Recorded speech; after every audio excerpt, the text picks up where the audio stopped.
بسم اللہ الرحمن الرحیم۔ لاکھوں کروڑوں درود حضور پاک صلی اللہ تعالی علیہ وآلہ وسلم اور ان کی آل پر۔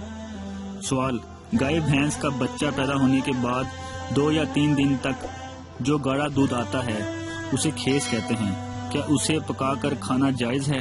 جواب: بسم اللہ الرحمن الرحیم۔ گائے بھینس کے بچہ پیدا ہونے کے 2 یا 3 دن تک جو گاڑھا دودھ آتا ہے اسے پکا کر کھانا بالکل جائز ہے۔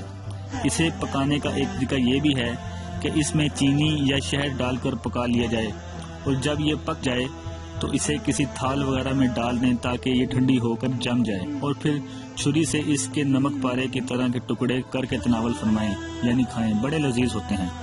جزاک اللہ۔ اگر آپ کو ہماری ویڈیو پسند آئی ہے تو اپنے دوستوں کے ساتھ شیئر کیجیے، اور مزید اچھی ویڈیوز کے لیے ہمارا چینل سبسکرائب کیجیے۔